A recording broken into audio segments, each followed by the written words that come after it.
Hi, my name is Raina, and I sell on eBay. I just started a YouTube channel, and this is my third video, and probably gonna be my last video for today. But I had these three kind of different areas of things that I've recently listed or been listing that I wanted to share. Now, these ones are from, I can't do a video of the actual items because everything I already have on eBay is already packaged up and I don't want to unpackage everything. They are nice and secure. But I do want to show you what I have on eBay. And I want to explain a little something with some of these vintage bottles. So there's a little historic site near me. It's up in Oakhurst, California, and it's called Fresno Flats Historic Site. They've recently been remodeling and they needed to downsize, but also they are a nonprofit.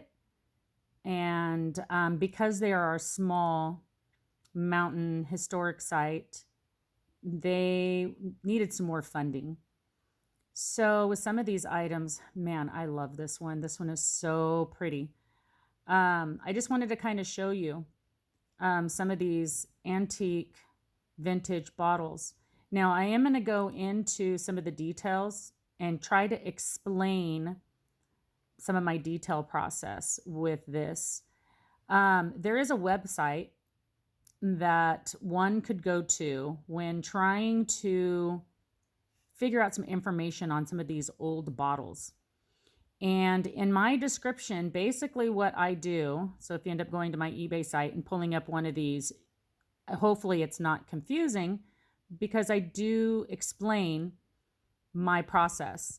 Now, because some of these bottles don't have maker marks on them, you have to go by the shape of it, if there's mold lines, if it's been blown by like mouth blown through a tube, into a wooden mold. There's just so much information that you would gather when you start doing research on these bottles. And that is the research I am putting into the listing details is I can't just look at the bottle. The bottle, like today's bottles, you know, they may have a maker mark on it or a year. Excuse me. But these bottles are so old, they don't.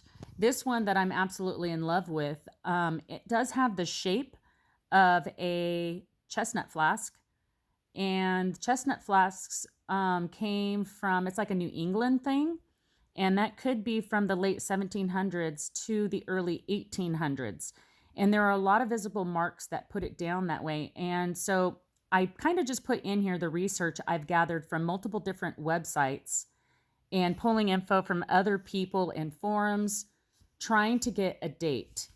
And because glass bottles, if you are somebody who does collect glass bottles, it is a little difficult to date some of these when they don't have any of the markings, or they have certain like Pontel markings, which this one does.